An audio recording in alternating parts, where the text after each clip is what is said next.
রহিম কনে গেছিলা? এ বাসার ময়লাগুলা ফালাইতে গেছিলাম ভাই। আপনি কোনে গেছিলেন? আমিও এই ক্ষেত্রে ময়লাই ফালাইতে গেছিলাম, আমার পার্সোনালটা। ভাই খেতে খুঁতে আগেন কে? বাইতে টয়লেট নাই? আরে টয়লেটে আঁকতে গেলে লাইট জ্বালাইতে হয়, লাইট জ্বালাইলে আবার বিদ্যুৎ নষ্ট হয়, বিদ্যুৎ তৈরি করতে আবার জ্বালানি ব্যবহার হয়। সরকার কইছে জ্বালানি রক্ষা করতে, এর লেগে জ্বালানির অপচয় যাতে না হয় তাই আমি খেতে খুঁতে আগি।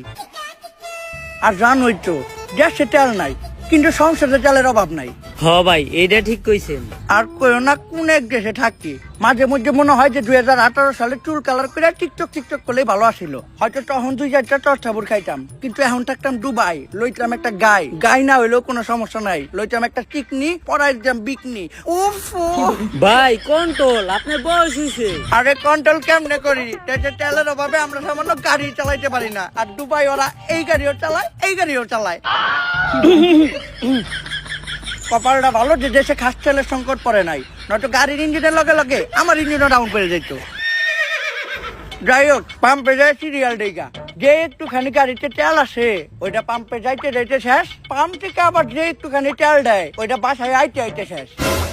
মুহের তেল দিয়ে তো আর দেশ চলে না, মুহের তেল দিয়ে যদি দেশ চলতো তাইলে বাংলাদেশ বিশ্বে তেল সাপ্লাই দিয়ে কুল পাইতো না। এখন দেখি আমাকে সরকার কি করে, এমনি করে তেল ছাড়া যদি দেশ আর 6 মাস চলে তাইলে প্রতি ঘরে ঘরে লাগে যাইব যুদ্ধ, হইয়া যাইব শেষ আমাকে সোনার বাংলাদেশ। যাও রহিম।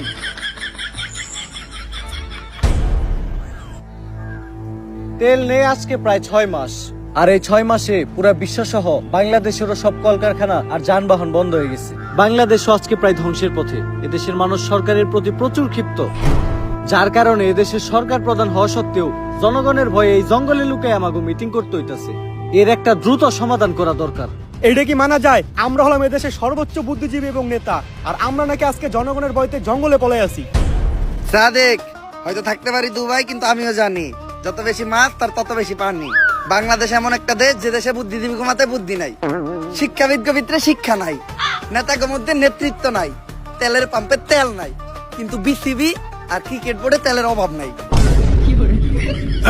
শেখ সাহেব, এটা কিন্তু দুবাই না, এটা বাংলাদেশ। পোস্ট ডিলিট করেন, নাহলে কিন্তু সমস্যা হইব। মাফি মুশকিলা। আরে এই সব বাদ দিয়া এই সমস্যার একটা সমাধান বের করেন। আরে শেখ সাহেব তো দুবাই থেকে বাংলাদেশে নিয়ে সেল লিগাই। শেখ সাহেব, সাদেক, কয়েক বছর আগে বাংলাদেশ থেকে এক লোক আমার কাছে গেছিল, ওর নাম হইলো রমিজ মাল। ও আমারে ডাকছিল সাদেক তাল, তাই ছিল কিছু তেল। আমি ওরে বিশ্বাস করছি, বুঝি নাই ওর ভিতরে এত ভেজাল। আমি ওরে দেই তেল, ও আমার থেকে নেয় তেল। তেল নিয়ে ও চলে আসে বাংলাদেশে, আমার লগে সব যোগাযোগ করে দেয় বন্ধ। হালাই এত খারাপ মাল, ও আমারে দেখায় দেয় বাল। ওই তেল এখনো বাংলাদেশেই আছে, আমরা যদি করতে পারি উদ্ধার তাইলে হয়ে যাবো লালে লাল। তাইলে তো সমস্যার সমাধান হয়ে গেছে, চলেন গিয়া তেল বের করি। সাদেক, তাল, দিস ইজ দ্য প্রবলেম। তেল কই আছে আনা মাফি মালুম। তাহলে শেখ সাহেব এখন কি হইব? কিন্তু তেল আছে, প্রচুর তেল আছে, এত তেল আছে যে এই তেল দিয়া হোল বিশ্ব কন্ট্রোল করা যাইব। হোল হল নট দিস ওল, হোল বিশ্ব, হোল। তাইলে তো এইটা আমাদের হাতে নাই। এই কেসটা আমাদের ইন্টেলিজেন্ট এজেন্ট সিরাজের হাতে হ্যান্ড ওভার করা হোক। কিন্তু ওর কাছে হ্যান্ড ওভার করুম কেমনে? ওর তো হ্যান্ডই নাই। শালার কি একটা বিপদে বললাম, আমাকে হাতে নাই, ওর হাতই নাই। এমনি তো এই কেস আমার একার পক্ষে হ্যান্ডেল করা সম্ভব না। এই কেস শুধুমাত্র একজনই হ্যান্ডেল করতে পারবো। দুনিয়া যতবারই বিপদে পড়ছে ততবার তারই আমাকে দরকার পড়ছে। সে হচ্ছে বড় লোকের বন্ধু, গরিবের শত্রু, চুরবাট পার গো ভাই, আমার উস্তাদ। Sadek, who is she? What's her name? Agent কানা কাশেম।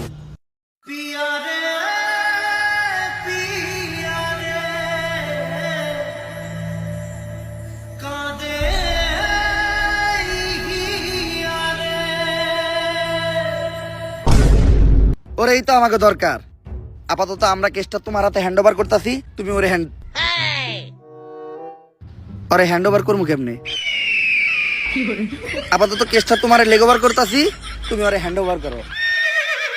আর একবার যদি এই কেস সমাধান কইরা তেলের সন্ধানটা পেয়ে যায়, তাইলে পুরা বিশ্ব আমরাই চালামু। মিলাও হাত।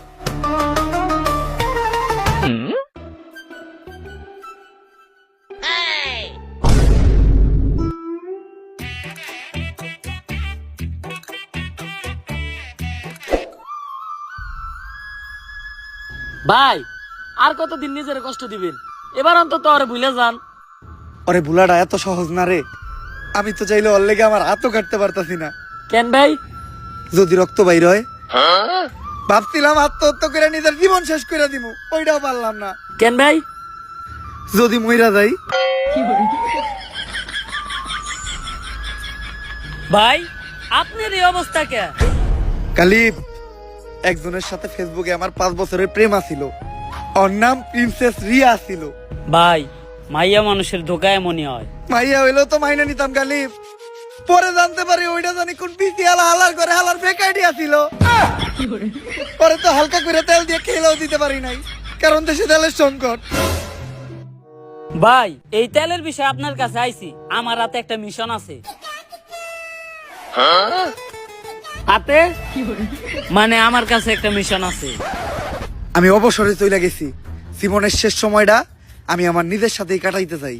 ভাই আপনার এত পরিবর্তন। তুমি কি বুঝবা গালিব, এই দুনিয়াতে সবকিছুরই পরিবর্তন হয়। ঋতুর পরিবর্তন হয়, আবহাওয়ার পরিবর্তন হয়। মানুষ ধীরে ধীরেই বদলাতে শেখে। একবার মানুষের দিকেই তাকাও। আগে যারা মিয়া খলিফারটা দেখতো, এখন তারা কমাটোজিটটা দেখে। ভাই আপনি ছাড়া এই মিশন কেউ কমপ্লিট করতে পারবো না। এই তেলের কারণে পুরা দুনিয়া মহা বিপদে আছে। তাই এই দুনিয়ার কথা চিন্তা করে হইলো এই মিশনটা আপনি শেষবারের মতো হাতে নেন।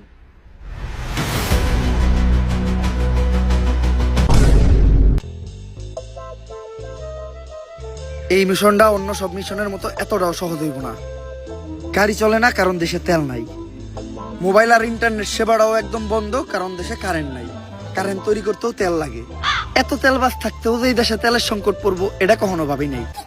তেল কই আছে আর কার কাছে আছে এটাও আমাকে জানা নাই। তার মধ্যে এইবার আমার মিশনের সঙ্গী হিসেবে আছে একটা লুলা, একটা ল্যাংড়া। কেন ভাই আপনি যে কারা এটাও তো আমরা কই নাই। কালিব, এই চোখ হারানোর কাহিনী অনেক ভয়ঙ্কর ছিল। সবার মতো আমার জীবনে দ্বিতীয় একটা প্রেম আসছিল, কিন্তু ভদ্র মহিলার এক চোখ কানা ছিল। আমি মহৎ সাজার জন্য ভদ্র মহিলারে আমার একটা চোখ দিলাম দিয়া। ভালো হওয়ার পর ওই মহিলা আমারে কইলো আর আগে হয়েছিল 2টা বিয়া। ভাই ওই মহিলারা আমার হাতে তুলে দেন, আমি একটা ব্যবস্থা করতেছি। কই তুলে দিন তোর? মনে হইতাছে এখন সবার আগে আমাকে সনি সাইন্টিস্টের কাছে পাছায় যাইতে হইব। পাছায় যাবেন মানে? আরে পাছা মানে পাছা গবেষণা কেন্দ্র। আমেরিকাতে আছে নাসা গবেষণা কেন্দ্র, আর বাংলাদেশে আছে পাছা গবেষণা কেন্দ্র। চল।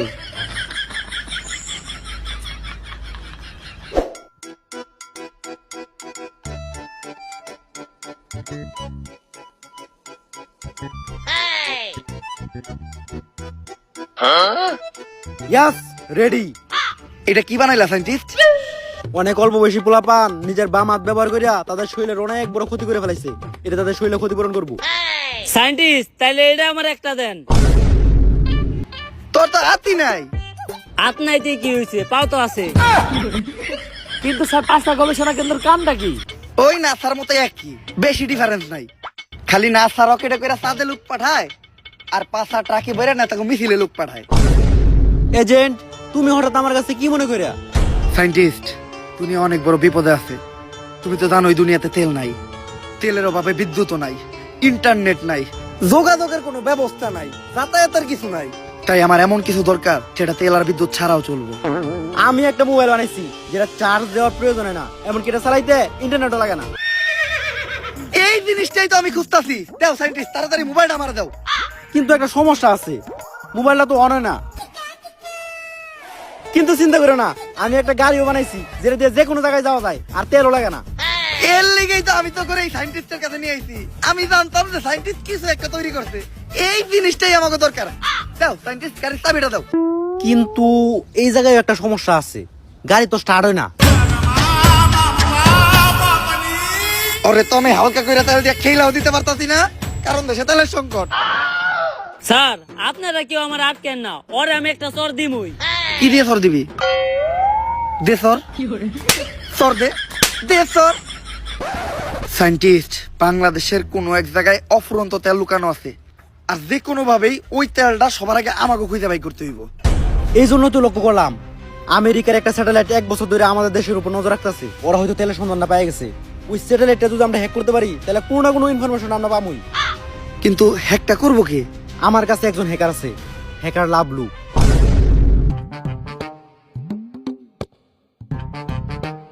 আমি Lavlu, half time hacker, full time বেকার। কিন্তু সায়েন্টিস্ট, বিদ্যুতের অভাবে তো দুনিয়ার সব ডিভাইসই বন্ধ, আর ল্যাপটপ চলতেছে কেমনে? আরে এটা অ্যাপলের ল্যাপটপ, আমি আবিষ্কার করছি। বিদ্যুৎ লাগে না, যৌন বিদ্যুতে চলে। যৌন বিদ্যুৎ মানে? শুনো, সূর্যের আলোতে যেগুলো চলে এগুলোর বলে সৌর বিদ্যুৎ। এটা চাঁদের আলোতে চলে, তাই এটা যৌন বিদ্যুৎ। পদার্থের নানি রে খালি ঘর। তা তোমার কি পূর্বের কোনো হ্যাক করার অভিজ্ঞতা আছে? অবশ্যই। আমেরিকার দূতাবাসে হ্যাক চালাইছে কে? হ্যাকার লাভলু। ইসরায়েলের মিলিটারি বেসে হ্যাক চালাইছে কে? হ্যাকার লাভলু। ওই ইরানের তরমুজ প্রণালী ওইটা হ্যাক করে বন্ধ করছে কে? এই হ্যাকার লাভলু। যাক, এত যে হ্যাক করছেন, কোনো ধরা পড়েন নাই? আমার জীবনে আমি যতবার হ্যাক করছি ততবারই ধরা পড়ছি। তা ধরা খাওয়ার পর উনারা আপনার কোনো শাস্তি দেয় নাই? শাস্তি দেয় না মানে একবার তো আমার পাই কাটে লাইছে একটা। কই ভাই, আপনার 2 পাই তো ঠিক আছে। আরে বেটা 3 নাম্বার পা, মাঝখানেরটা। আহারে ভাই, আপনার দুঃখ তো আমার থেকেও বেশি। আমার হাত নাই তাই আমি মারতে পারি না, আপনার তো হাত থাকতেও মারতে পারেন না। বাট ওরে তো হালকা করে তেল দিয়ে খেলেও দিতে পারতাছি না, কারণ দেশে তেলের সংকট। তাই এখন আপনি কোন বাংলাদেশের উপর থেকে আমেরিকার স্যাটেলাইট হ্যাক করতে পারবেন নাকি? আরে কয় কি 100% পারমু না। তারপরও বাকি যে 1% আছে ওইটা আমি চেষ্টা করে দেখতাছি। 100% না পারার পরেও বাকি 1% থাকে কেমনে? তুই কি সায়েন্স নিয়ে পড়ছস? না। তাহলে বুঝবি না।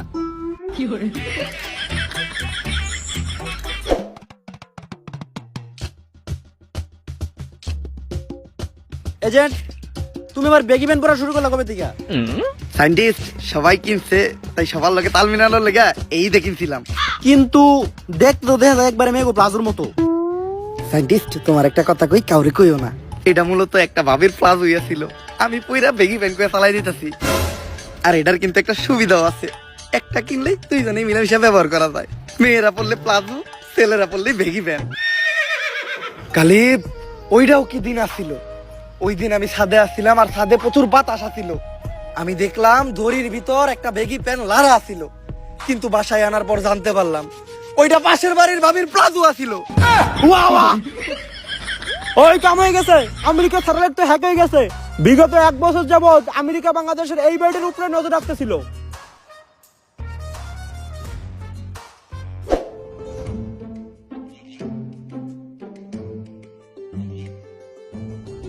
পারি তো এইটাই। কিন্তু আমেরিকা এই বাড়ির উপর নজর রাখতেছিল কেন? দেখতে তো দেখা যায় একদম ভূতের বাড়ির মতো। আমি examstar.com থেকে কিছু ইনফরমেশন পাইলাম। এই বাড়িতে যারাই যায় তারা আর কখনো ফিরে হয় নাই। তাই কি হইছে? আমরা কি ভয় পাই নাকি? আমরা হচ্ছে এই দুনিয়ার সবচেয়ে বড় এজেন্ট, সবার আগে আমাকে সারে যাইবো। বাট, সবার আগে আমি যাবো কে? আমাকে লিডার কেরা? আমি। এই দুনিয়ার সবচেয়ে বড় এজেন্ট কেরা? আমি। আমাকে ভিতরে সব থেকে সাহসী কেরা? আমি। তাইলে যাইবো কেরা? আমি। তাইলে যান। আজকে যদি আমার কিছু হয় তাইলে তোরা সবাই ইতিহাসের পাতায় লেখা দিবি যে এর পিছনে এই সিরাজের হাত ছিল।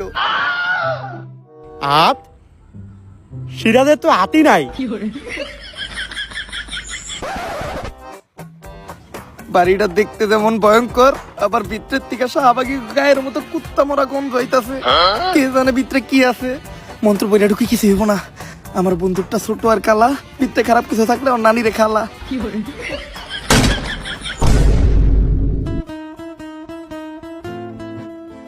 অক্টেন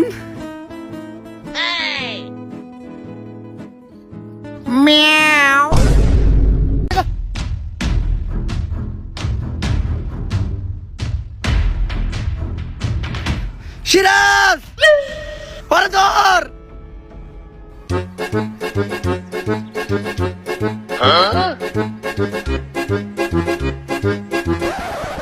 তোর কাছ থেকে সুইটা পালাইলো কেমনে? তুই ওরে দুই হাত দিয়ে টাইট করে ধরতে পারলি না? স্যার ধর্ম কেমনে আমার লেওরা দিয়া? যদি ও খালি পালায় যায় তাহলে আমরা মনে করবো এর পিছে পুরাপুরি তোর হাত। আরে স্যার এর পিছে আমার হাত থাকবো কেমনে? আমার তো হাতই নাই। এই লুলু, তুই খালি আছিস কে? ফুল স্পিডে দৌড়ে ওর পিছে কর।